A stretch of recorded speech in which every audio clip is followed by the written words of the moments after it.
All right, Shalom. Here's the brother Nahalia from the GMS Orlando camp. I want to start off by giving all praise, honor, and glory to Yahweh, Bahashem, Yahweh Shai, Bahashem, Rakah Kodash. Double honors to the apostles and the elders of Great Millstone, who are the elders of Yashar Allah, and a sincere salutation to all you Akim, who are preaching this word and believing this word, and to the Akwath who are believing this word, and all truth and in sincerity. Yahweh is the name of the one they ignorantly call God. Yahweh Shai is the name of the one they ignorantly call Jesus. Bahashem is in the name, Rakah is spirit, Kodash is holy, Akyam is brothers, Akwath is sisters, Shalom means peace, and Yashar Allah is Israel in the ancient Paleo-Hebrew. This is Mark chapter 3 and verse 27. No man can enter into a strong man's house and spoil his goods, except he will first bind the strong man, and then he will spoil his house. All right, and I want to go into a lesson on that through the Spirit, that ultimately as a nation of people, we're bound here. And one of the key ways you bind up a nation of people is you keep the men in a position where they don't have strength. Now, as a nation of people, we are physically strong. That's not the strength we're talking about. When you think about the obstacles and adversities Negro, Latino, and Native American men have to face in this society, it's so much that Jake is too distracted to even understand what's actually going on. And the Lord said this would happen. The Lord said we would have no might in our hand. He wasn't just talking about physical strength, because we don't have a military to defend ourselves, but he was also talking about we won't have any resources to defend ourselves against this society. We would have to go to our enemies for the want of all things. This is why the Lord is going to have to get us out of this situation. This is something that our people hate to hear, because they believe that they're strong enough to free themselves. As it says in Isaiah the 42nd chapter, who gave Jacob for a spoil? All right, real quick, this is Isaiah chapter 51 and verse 9. And it reads, awake, awake, put on strength, O man of the Lord. Awake, as in the ancient days, in the generations of old. Art thou not it that hath cut Rahab and wounded the dragon? Because ultimately the Lord is our strength. Wisdom, the scriptures talk about wisdom being strong. But because we rejected knowledge, all right, our strength is gone. We rejected the wisdom of the Heavenly Father, our strength is gone. And how does that play out? Plays out through child support, being able to have Esau give you a felony conviction and your whole life is a handicap. Our people lose this concept of the fact that you're not supposed to be born into a world where you start from the bottom every time. Every man in your family line, his labor is supposed to benefit you in some way, shape, form, or fashion. That's inheritance. In the ancient world, we had inheritance. You were born on your father's land. Your father taught you a trade, which was the trade he learned from his father. You had your own land. You had your own source of food. All of that you were born into that. And your responsibility was to maintain it and add unto it.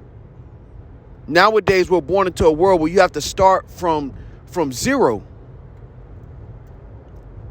It reminds me of that clip on Life where, Ray was talking about his daddy gave him a watch. That's all his daddy could give him. And that obstacle in itself is a part of binding up a strong man.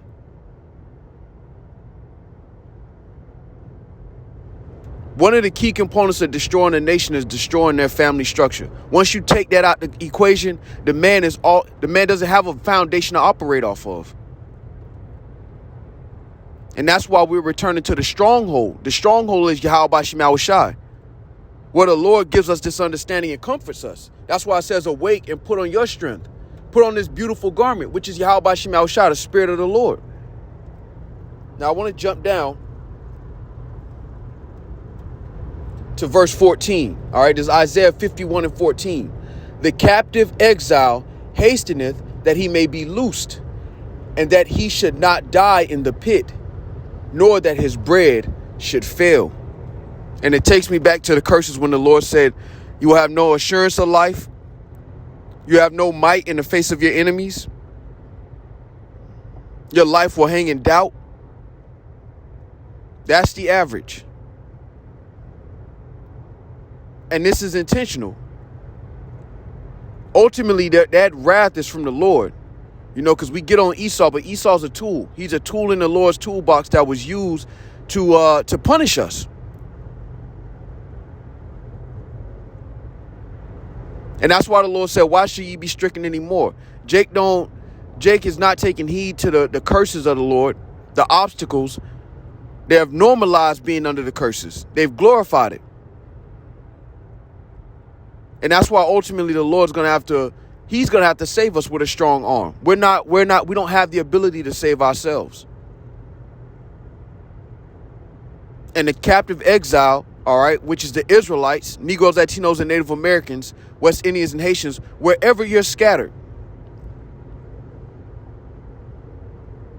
All right, wherever you're scattered, you've been bound.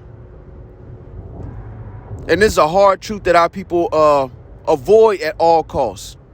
And they believe that fixing their own personal situation is somehow going to get us out of this situation. And it's not. That's just a reality.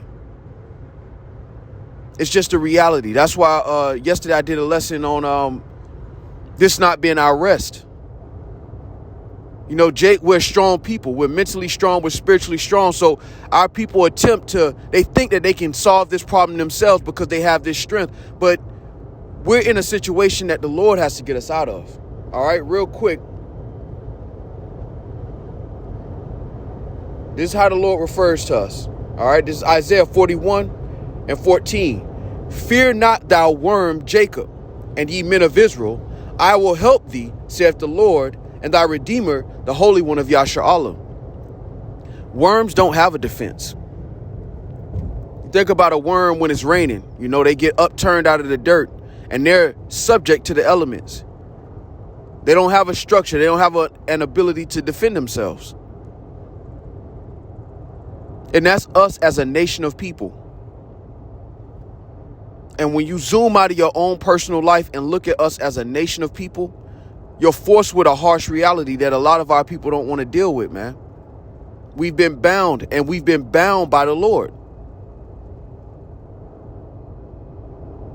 The beauty of that statement is that the same one that put us here says he's going to help us. He's going to get us out of this situation. And ultimately, you find out the Lord wants more for Jake than Jake wants for themselves, man. That's the reality, man.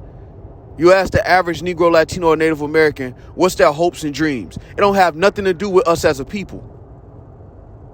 And then when you ask them what they want, it's typically something that lives inside of Esau's society and Esau still being in rulership. Which shows you the Lord wants more for us than we want for ourselves as a people, as a nation. Because the elect, Lord willing, we're part of that number. We desire to see that. We desire to be freed from this and not to just win by ourselves, but to see the entire nation of Israel in glory, man. Not struggling. Not trying to keep up with the Joneses and competing with each other to get a self-esteem boost because we all know we losing.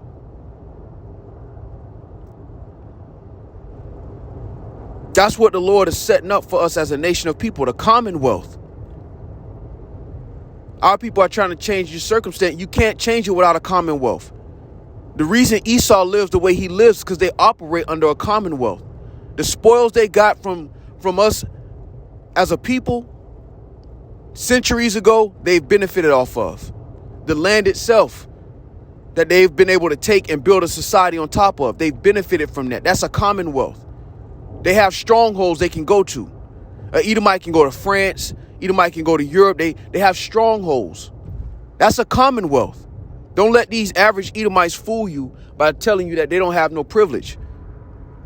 This society was built to give them privilege, and they still have privileges. Not as much as they used to have, but they have a Commonwealth. Real quick, there's Isaiah chapter 42. And verse 22, but this is a people robbed and spoiled. They are all of them snared in holes, and they are hid in prison houses. They are for a prey, and none delivereth, for a spoil, and none saith restore. Now they'll take a Jake that, you know, has been able to achieve success according to the standard of this world, and they'll prop him up and make every other Jake feel like a failure. That's binding up the strong men. They don't suffer to put you in graves. They don't suffer to tell you that this system is designed for only a few to make it. That's what it means by none said restore. They see your condition as a nation of people. Our people don't look at the numbers enough. So they don't see that all of this goes back to the curses. They don't see the reality that you can't catch up by getting a good job. It's just not. Lord willing, I'm going to do a lesson this week. You know, the beloved Isaiah told me to do a lesson on it with the wealth gap, going into the wealth disparity. And it's just the truth. When you look at us as a nation of people, Lord willing, we're part of that number. The Lord is raising up the judges of the nation of Israel. The judges have to look at the thing from a national standpoint. That's what the judges and the rulers of the people are forced to do. You have to. Your decisions have to operate off the condition that we're in as a people, not on a personal situation. Well, I made it. What's wrong with you? Can't operate like that as a leader of the nation of Israel. Lord willing, we're part of that number. You have to deal with the numbers. And the numbers go back to the curses. That's why we have to wait for our Lord, the King of Kings, Yahweh Shai, to arrive to establish our commonwealth. On his head were many crowns. That establishes the commonwealth of Israel. That's why the scriptures say we are, Lord willing, Adawan Ratazah, we are joint heirs, because ultimately it belongs to our king. And we're like those little brothers, you know, hoping to get, you know, a chance to eat with our big brother. And he says he's not going to drink again until he drink it with the elect. Lord willing, we be a part of that number. That's a celebration of the commonwealth of Israel being established forever, right? Because after that, it's over with for these heathens. You don't get a chance to put us in this condition again. But the judges of the nation of Israel are forced to look at things from a national standpoint, not just from your own personal situation. And that's what our people do. They look at the world from their own personal situation, and then they compare it. That's why the so-called rich jakes of so-called rich ones of our people, they bragging rights is that they richer than you. That's their whole celebrations, that they richer than you. Those are not the leaders of Israel, man. Beginning with our apostles on down, the Lord has given us the vision. And we understand from a nation standpoint, we need deliverance. It reminds me of Hosea 5:15, when the Lord said, acknowledge your offense. You can't get out of this without the Lord. That's acknowledging your offense. Because when you acknowledge that, you acknowledge that you offended the Lord to even be put in this position in the first place. That, yeah, we're bound, but not forever. This is a pit stop, not a final destination, not the finish line. All right, this is Isaiah 42:24. Who gave Jacob for a spoil and Israel to the robbers? Did not the Lord, he against whom we have sinned? For they would not walk in his ways, neither were they obedient unto his law. So now you're subject to Esau's laws, which change continuously.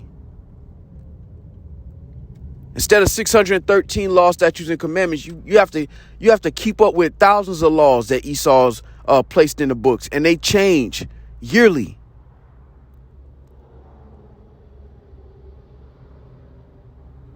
And until we are free from this situation under Yahweh Bashim Yahushua, we're not going to know peace as a nation of people. Our people think that being rich means you never see your family. You're always worrying about losing. That's not how the elites Esau, they don't live like that. They're not on the road 9 months out the year, waking up at 5 a.m. shooting jump shots. That's not success for them. They don't live like that. That's not their reality. This Proverbs 10:22. The blessing of the Lord, it maketh rich, and he addeth no sorrow with it. You know, you have these Edomites, the elites, where they have things set up to where they literally don't have to work. And it's based off of somebody 2 or 3 generations ago. When you think about our inheritance, Lord willing, we be a part of that number. is based off the promise the Lord made to Abraham, Isaac, and Jacob generations ago. But we have to wait until the Lord pleads our cause. We can't force the issue. That's how we ended up in this situation in the first place, going into our own counsel, man. And that's why the beauty of it is that the Lord is going to save us from this situation. Lord willing, we be a part of that number. All right. So I just wanted to go into that through the spirit and power of Yahweh Shem Yahushua. Lord willing, this was edifying. You know what? I got one more. Lord willing. Lord willing.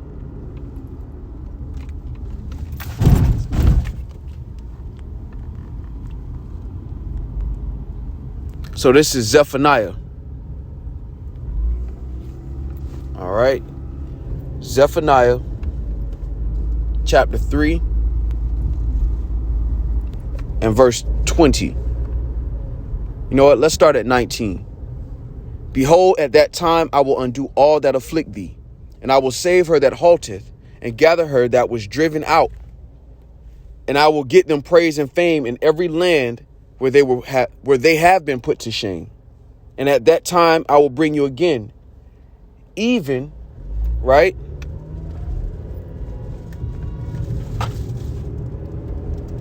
Verse 20, at that time I will bring you again, even in the time that I gather you, for I will make you a name and a praise among all people of the earth when I turn back your captivity before your eyes, saith the Lord.